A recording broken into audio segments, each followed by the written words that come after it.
Hello everyone. I hope this message finds you fit and fine. My name is Shashank Tyagi. Welcome you all to our contest series on Indian polity based on Lakshmikant. In our previous class, we were discussing center-state relations, an important topic. And we know now that we can divide this into three heads, means legislative aspect of center-state relations, then financial, and then executive. We have gone through legislative aspect, and today we need to talk about administrative or executive aspect of center-state relations. Good number of questions can be made in your upcoming prelims, so give due attention. So these relations are mentioned in part 11 and part 12 of Indian Constitution. This is a factual information. Now, Article 256 to Article 263, they deal with administrative relations between center and state. If we talk about the basis of categorization, we can say majorly theme is same as we learn in legislative aspect of center-state relations. What does it mean? It simply means that in case of legislative power, there is Schedule 7, clear division between union, state and concurrent list. So based on these themes, we have delegated or given executive power to center and state, right? So it means theme is same as distribution of legislative aspect. Center has exclusive power on union list. I'm talking about legislative aspect, okay? Because on this basis we have executive.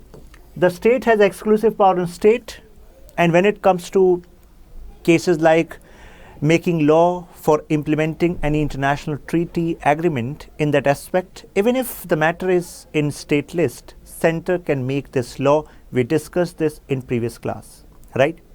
With respect to concurrent list, both center and state can make law. Now, please understand, in executive aspect, we are not going to use the word parliament and state legislature like we were using in previous class. Now, we need to use the word central government because our focus is executive. Legislative is there to make law and executive is there to implement law. And there are two kinds of executives, permanent and temporary.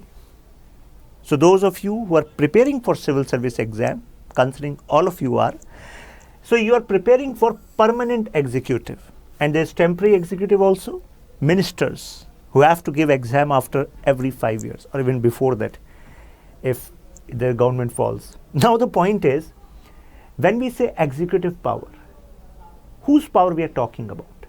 We are talking about all executive branches which are there at center as well as state. Now just take an example. Say Ayushman Bharat Yojana, a scheme conceptualized by central government.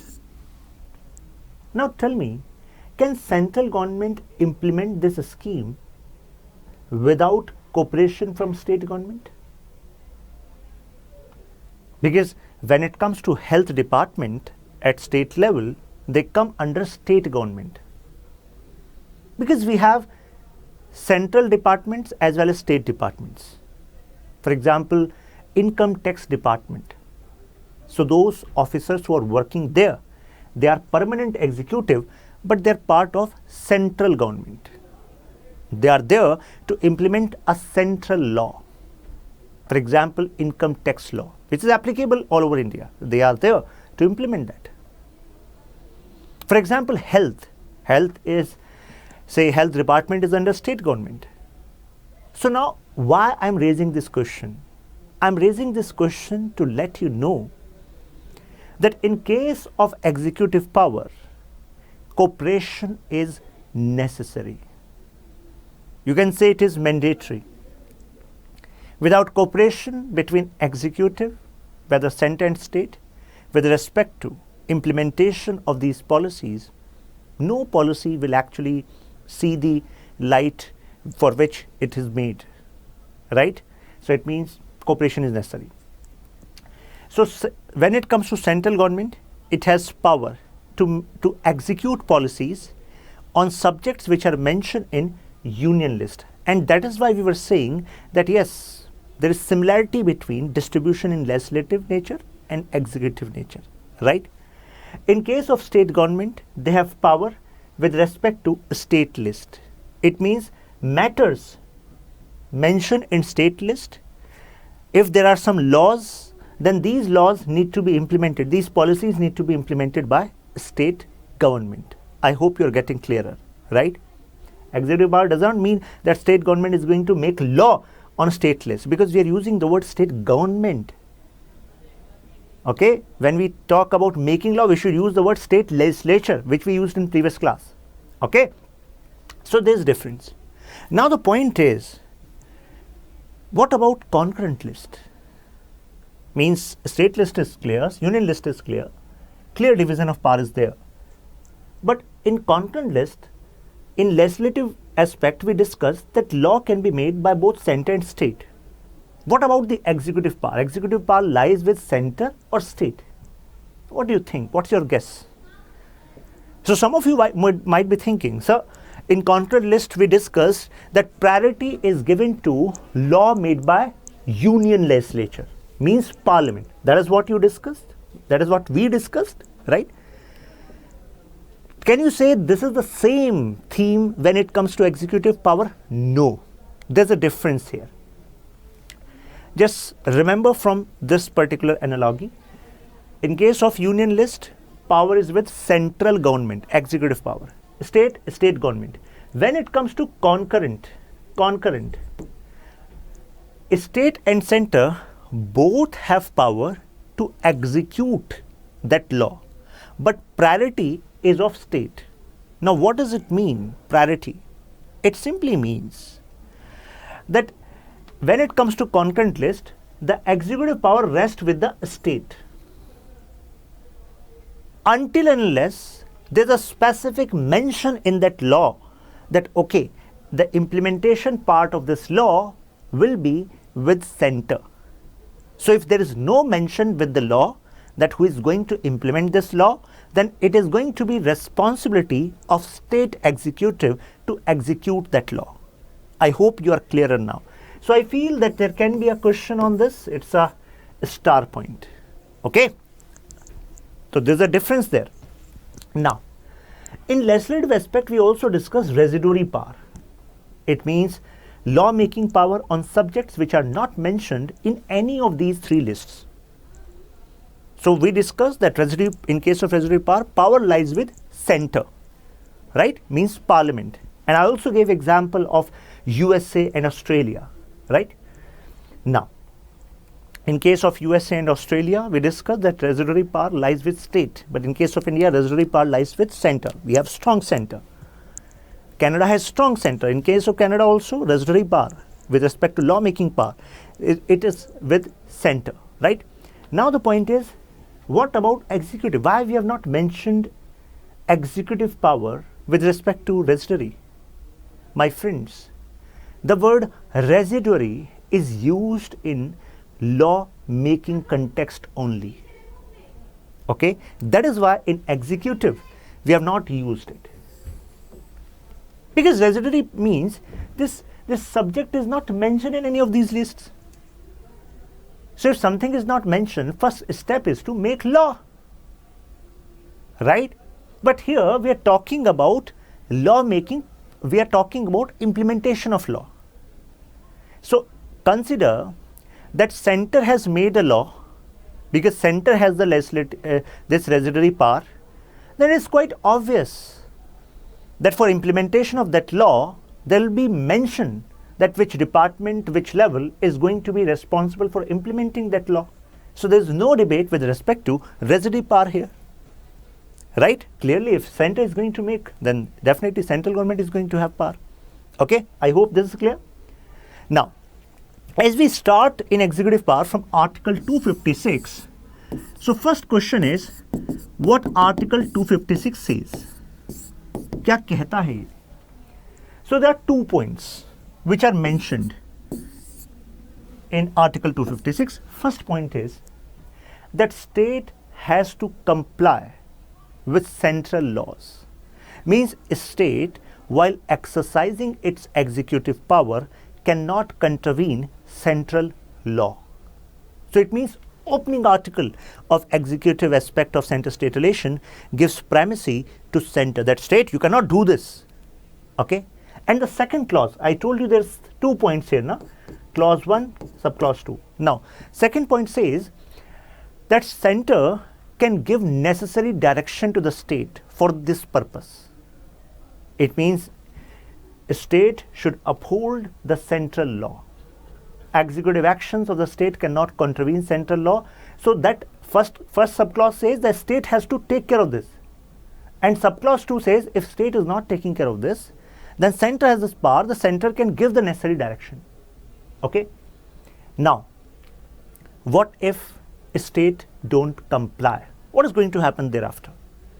So Article 256 do not mention, you can say Article 256 is mute on punishment, or you can say action. We should use the word action. What is going to be the action thereafter? So the Article 256 is mute on that. So why mute? Because Article 356 clearly give action power to the center. What action power we are talking about? Coercive sanction. It means state government can be actually, it can be said that since Article 256 said that you cannot contravene any central law, you have to uphold central law, then if you are doing this, then this can be a ground of imposing president rule, that the state is not working as per constitutional provision. But this power is mentioned in Article 356, constitutional machinery part, and clearly with respect to this direction word is mentioned in Article 356.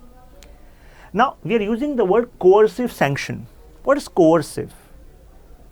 It means that you don't want something, but still that thing is being done with you. That is coercive, right? Now there are 4 cases clearly mentioned where coercive sanction can be used by center, and they clearly tell us the executive relation between center and state. So I feel that there can be a good question from these statements in upcoming prelims. Means a good question can be made. Number 1, the construction and maintenance of means of communication by the state, means such direction can be given, because Article 365 says that direction can be given by the center to the state, and if state does not comply, then this state can be declared that there will be president rule there, right? So 4 kind of directions. First, construction and maintenance of means of communication. Please remember, the word is construction and maintenance. It is not just maintenance. Okay. If UPSC make a statement that as per Article 365, the necessary direction to the state can be given with respect to means of communication only for maintenance. So no, it's for construction and maintenance, because devil is in the detail. You never know at what deeper level UPSC play with you. Now, for the protection of railways within the state, please remember, it mentions protection of railways, because we have a railways department at center which is responsible for construction of railway line. Construction of railway line is not done by state. So that is why direction will say we have built these you can say railways, and now you have to protect, right? So it means construction as a term for this direction is not there. This is just for protection. Clear? Now, third, facilities. And facilities for what? There are 3 points here. Facilities for what? Mother tongue, means instruction in mother tongue. Okay. Second, primary stage, means instruction in mother tongue, primary stage, and for linguistic minority groups. Okay. So it means if center is giving direction to the state government that you have to provide facilities to give instruction to the children who are studying at primary stage or eligible to study at primary stage in their mother tongue, and specifically talking about linguistic minority, because it is their right to get educated in their mother tongue. So in this case, if a state does not comply, then it will be considered as a base for applicability of Article 365. Okay. So such is the sensitivity or importance of this particular provision. Okay. Now fourth, for execution of specified schemes, please remember the word is execution, not formation. Execution of schemes for welfare of scheduled tribes. So it means if center gives a direction to the state government that we are giving this direction that you have to make this scheme, you have to make a scheme for scheduled tribes welfare, and if state doesn't comply, do you think that can be considered as a base for coercive sanction under Article 365? No. Because state government will say, why you are not making a scheme? You have a dedicated Ministry for Tribal Affairs, you can make the scheme, why you're not? So here the word is execution. A state has to execute. Okay, although state can also make, but that is state's will. But center can give direction on in the case of execution of that scheme. I hope all these 4 points are clear to you. If a question is asked, it should not be wrong from your point. Now, cooperation between center and state. As I told you, with respect to executive, relations, cooperation is necessary, right? So there's Article 261, it says full faith and credit. It means whether there's a law made by center, law made by state, because even if a law is made by center, execution is going to be done in one or other state.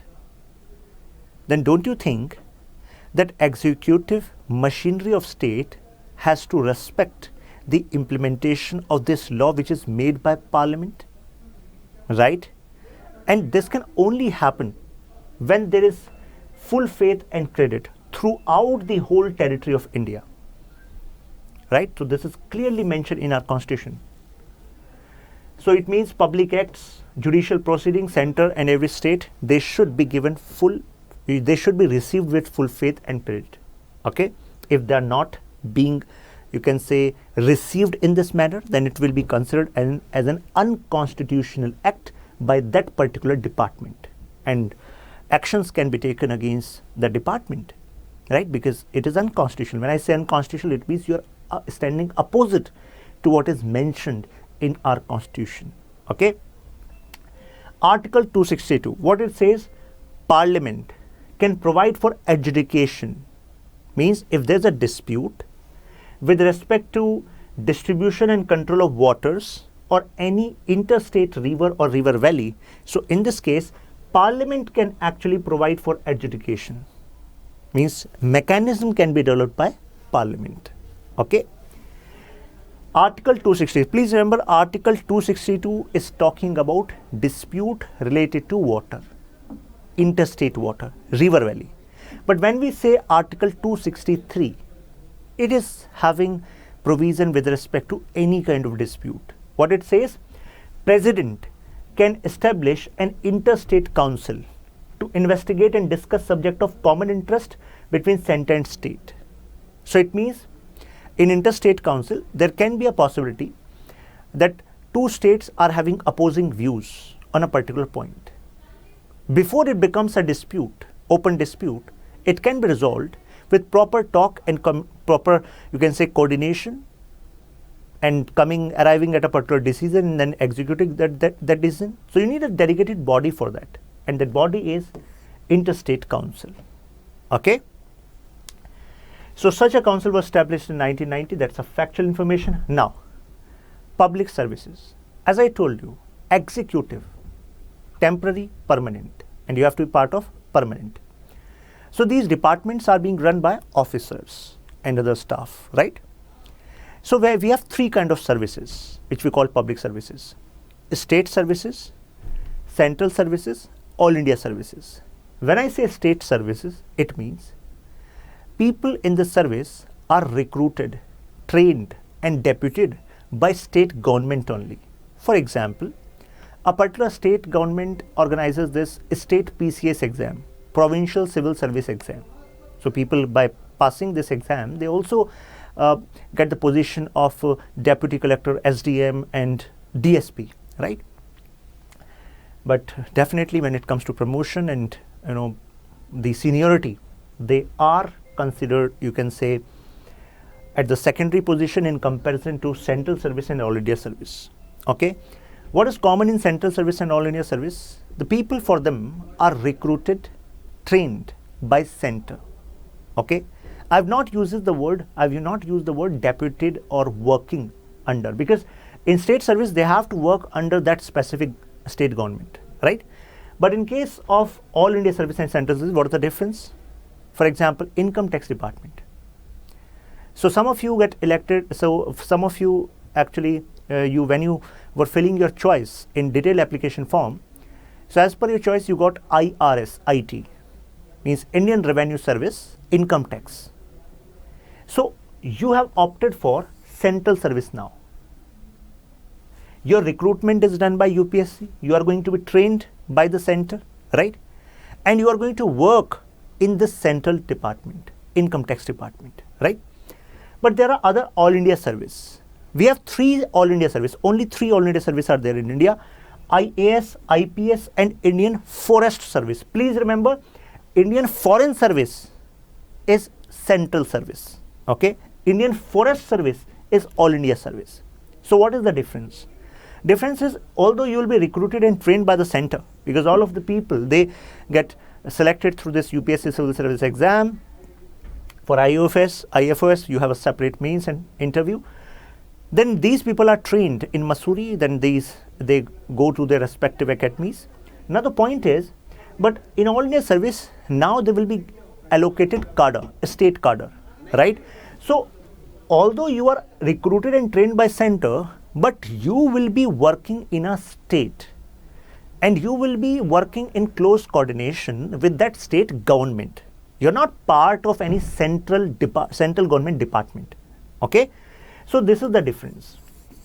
Now, there is debate also around this concept of all India service, because some people say that this all India service is against the concept of federalism. So why this debate? They say that federalism as a concept represents division of power, autonomy of state.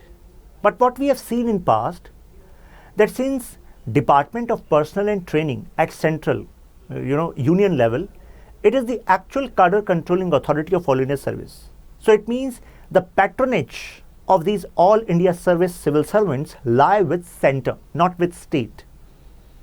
And we have seen in past, for example, in case of West Bengal, there was this issue.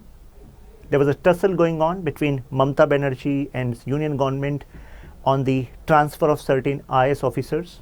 Center was saying, no, we need this IAS officer. And West Bengal government was saying, no, we are not going to allow him to go. We are not going to issue NOC. So this tussle was going on. And at that point of time, the matter was raised, this is against federalism, right? So now this is just basic fact. In 1947, the Indian Civil Service, ICS, was earlier named, was named IAS, earlier IP, Indian Police, now named IPS. In 1966, a dedicated service for forest, in Forest Service. Article 312, an important article. By use of this article, Parliament can create a new All India service also. But how it can be actually created by Parliament? We need a resolution passed by Rajya Sabha for that, because we are using the word All India service, and ultimately the people in All India service have to go to state cadre, right?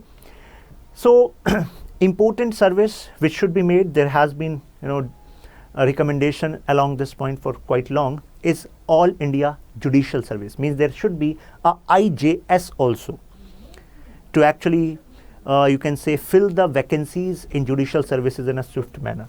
But somehow it could not be materialized as of now. I told you All India service violates the principle of federalism. This is one point.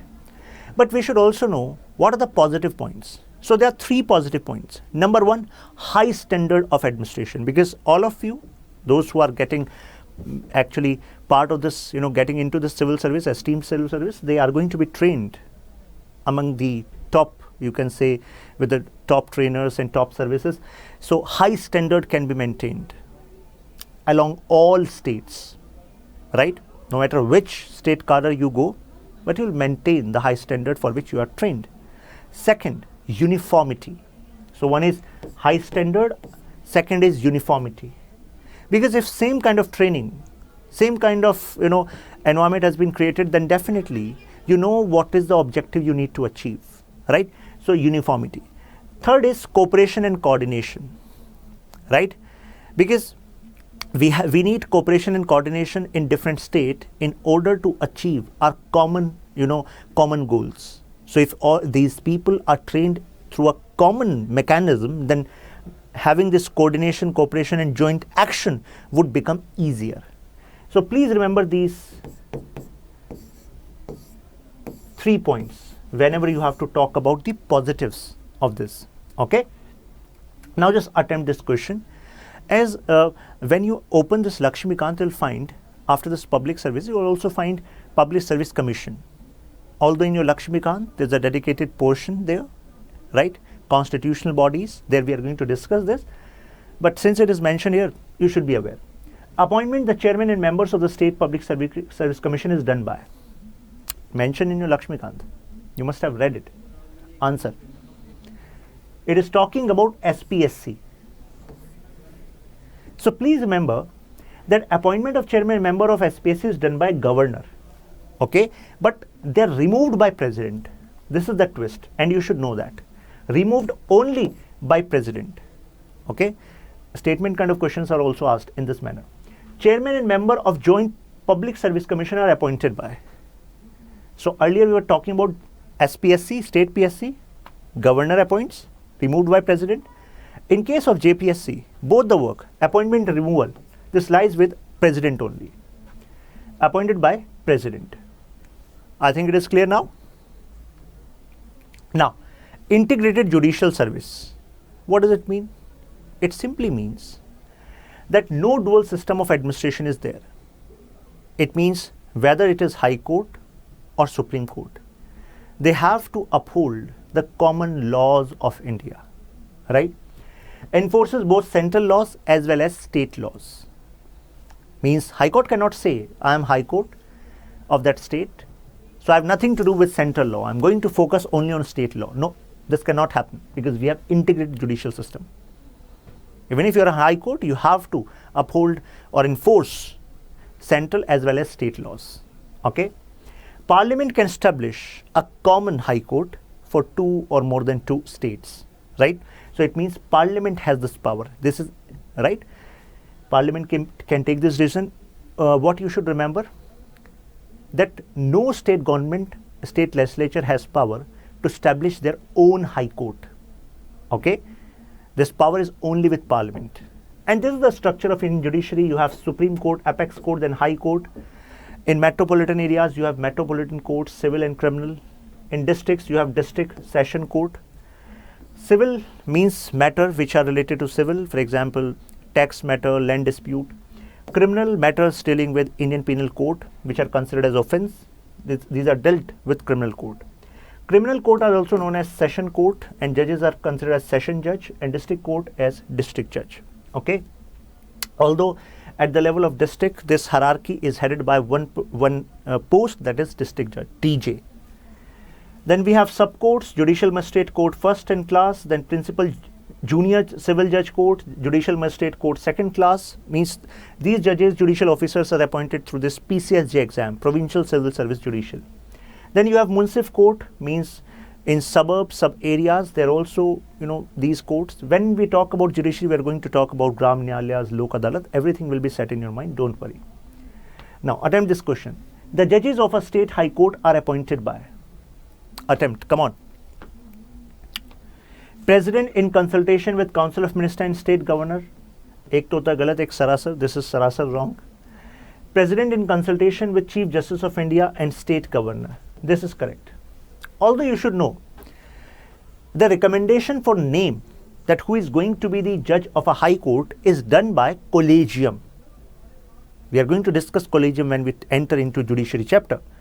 But the word here is appointment. Appointed. Appointment is done by President in consultation with Chief Justice of India and State Governor. Okay. I hope it is clear now. Now, how executive relations hamper during emergency. So we have 3 provisions with respect to emergency. National emergency, Article 352. State emergency or president rule, Article 356. Then financial emergency, Article 360. Right?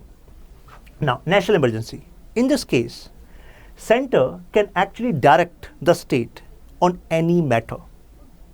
The reason is, it may be possible that integrity, unity of India is under threat. So during national emergency, executive power of state can actually be considered that they shift towards center. Direction will be given by center and state has to uphold those directions, right? But you should also know that government is not necessarily suspended when national emergency is in place, okay? They have to adhere to the directions done by, you can say, issued by center. Then we have Article 56, President sole authority in the state. Now president rule is there, it means now president is actually ruling the state. But president is ruling the state through his representative, her representative, and that is governor, okay?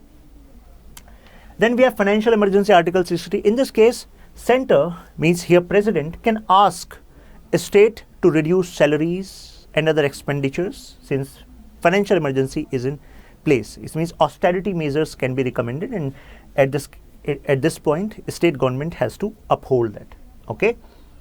So it means a state government is not removed here in case of financial emergency. Now some other provisions. For example, Article 355 imposes duties on the center. Two duties. Number one, that you have to protect state from external aggression and internal disturbance. Second, you have to ensure that state is being run through constitution, means provisions of constitution are protected. Now don't you think actually these are the actual grounds, this is the ground on which Article 356 is imposed. Article 356 is used and president rule is imposed that, oh, the state is not being run as per provisions of constitution, right? So now governor of a state is appointed by president. So this is executive power of center, because in this case president is getting a list, and in this list there's one name. Okay, earlier there's a list, and then from this list, Council of Ministers headed by Prime Minister selects, okay, this name. For example, Rohit. Mr. Rohit is going to be the governor of Tamil Nadu. Now, president will actually, ask, this is the name, I'm verifying it. Now, this person is going to be appointed as governor. My friends, there's no election for the post of governor in India. Governor of a state works on pleasure of president.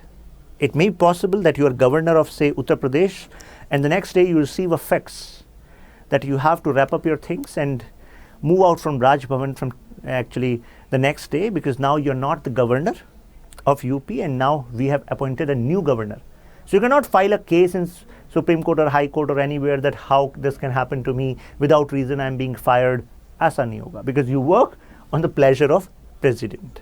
Okay, and president works on the aid and advice of Council of Ministers headed by Prime Minister in this case. Clear about? Now, there's a subtopic within this executive administrative provisions in your Lakshmikant, extra constitutional bodies. So what does it mean? It means this is constitution, and this constitution has certain provisions which talks about center-state relations in executive matter. There can be other ways also, but it is beyond constitution, means it is not mentioned in constitution, it is separate.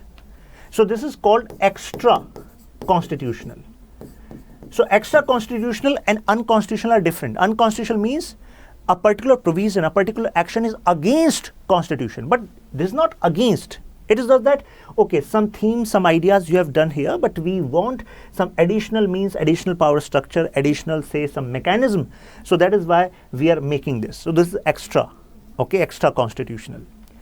So who presides over the Chief Minister's Conference? So governor of the state, Prime Minister, okay.